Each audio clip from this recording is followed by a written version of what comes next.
So I wasn't always a Christian. And I went through a period in my life when acting was my God. And I really worshipped it. I really wanted to be successful. I would compare myself to my other friends. I would look at my past films and be hard on myself. And it was just really, really dark. On top of that, not being happy about myself and who I was. And I knew something was wrong. So it was 2015 and I had just went to Toronto Film Festival with a film and I had another film lined up. And I remember I was going to Canada and I remember I just heard this voice. It was just like, this is the last, you're gonna take a break, a big break after this. And I was like, no, man, I got films, I got jobs, I'm lined up, I'm good. But that voice was really true. And I came home and I kind of just realized that something was missing. And I didn't know what it was, but I had to find out. And I remember at the time, some of my friends were Christians and I always would hang out with them and I'd see their light. And it's not no airy-fairy thing like, Jesus! No, it was literally like peace and joy and serenity. And I noticed that they had something that I didn't have, but I was too scared to approach it because I believed that Jesus was this, no offense, this is what I thought in my mind. Jesus was a white guy with blonde hair, blue eyes, how can he relate to me? And it was so warped in my mind, like it was not correct, my approach to Jesus. And I remember I just started to seek. I'd start to seek and he would just literally line me up with friends. Like my friends would meet me who were Christians and be like, do you want to go Bible study? And they would never ask me this and I'd be like, yes.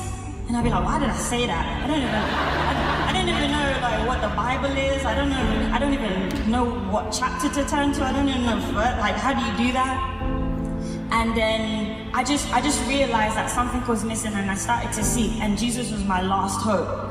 And I remember my friend called me, and one day I was in a dark room, literally, I had this pattern, because my depression was so deep, I had this pattern of putting myself in a dark room. And he called me, and he was on his way to South Africa, and he said, something's not right, and God told me to call you, and I burst out crying. And he was like, yeah, like something's not right, like I don't feel that you're in the right place. And I confessed and I was like, I'm not happy and I don't know what to do. And he said to me, well, there's Jesus. And I was so honest, I was like, bro, how do I relate to this Jesus you talk of? Like, I don't think that's for me. And he was just like, at least try. He's like, I tried and he helped me. So he gave me, he said, I'm gonna give you Matthew 6:33. And then he said that I should seek first the kingdom and his righteousness. And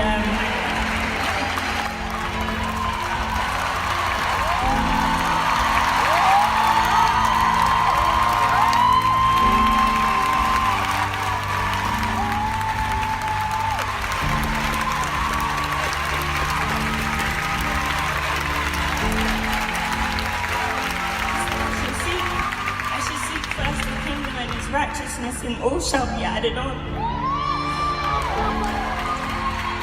And I took it and I turned off my phone. He went on his flight and I said, Jesus, like if you're real, then show me. And then I stopped acting. I gave it up. I said I never want to do it again. And then I gave my life to him and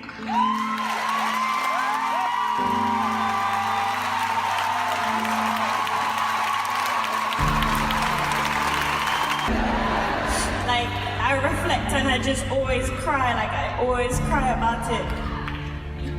But I gave my life to him and I told him in that room when I came off the phone, I said, I'm gonna give you a year, and he literally changed it in a month.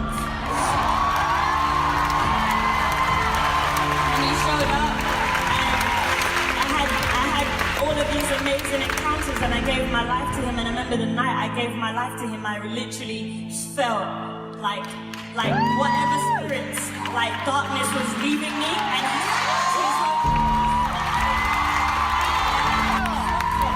swapped it. I felt it. I was on my knees in the middle of the road, and my hands was up, and I literally, like, I gave my life, and then I ran out of the church with my friend. I was like, I feel like running, so I run a little. Like, literally, like, this thing just lifted up, and I literally screamed, and I felt this other thing, Holy Spirit.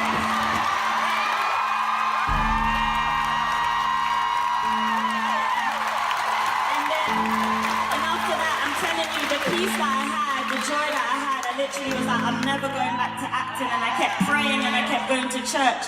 And then one day in like January, he was just like, I want you to go back. I was praying in my room. And he's like, I want you to go back. And I said, I don't want to go back because I don't want to be, you know, like when Moses said, like, if you're not going, I don't want to go. So I was like, if you're not going to go, I'm not going.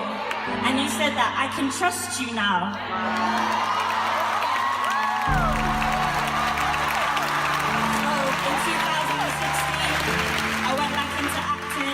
I called my agent, and I was like, she's like, are you coming out of retirement? I was like, yeah. But I just trusted the Lord. I trusted the Lord. I trusted that he had my back, and that I wasn't gonna leave him. I was gonna stay with him. So I stayed with him, and every single job from that point was amazing. I found myself working with Steven Spielberg. I found myself working with Liam Neeson, and I thought that was it. And I was so content. I promise you, I was so content. I was like, God, I'm ready to have Jesus time now, right? You know about the Jesus time. And after this, then I was on set finishing up a project in London, and this audition came for Black Panther. And I did it. And I did the audition, and then I forgot about it. And then every day after I sent the tape, he kept saying to me, pray about Black Panther. And I was like, why are you telling me to pray about this? Like, I did the tape, I've let it go, that's it, Lord. Like, I'm not gonna stress it. I'm not worshipping acting anymore. Like, it's cool. But he was just like, pray about it, please. And I was just like, and he was like, pray about it. And I prayed about it. I was like, all right, Lord, like, I give Black Panther to you. Like, I keep giving it to you, Lord.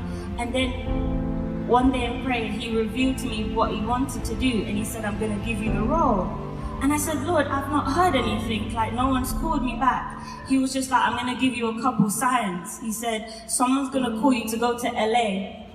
And then he gave me like information about the contract. Wow. And then I was like, all right, Lord, like, whatever you're trying to do in it, like, cool. And then literally like a month later, my agent at the time called me and said, Black Panther, the team wants to see you in LA. Wow. And then he started to go through the details of the contract, and one of the signs came true. And then, I went and met everybody. I left again. I was just like, God, if you don't want me to have it, it's okay. If this was like a little faith step thing, it's cool. Yeah, it's cool. But then before I went to LA, he said to me, he said, I'm giving you the role of Shuri. So I was like, what? Like, I haven't even met Ryan, I haven't even met anyone yet. And he said, tell your agent that you've got the role. Don't get on the plane before you do.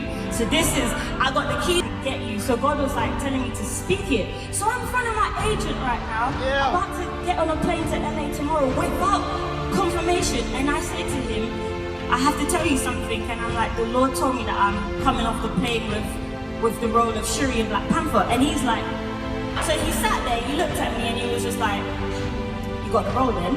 And he was just like, if God told you, then that's it.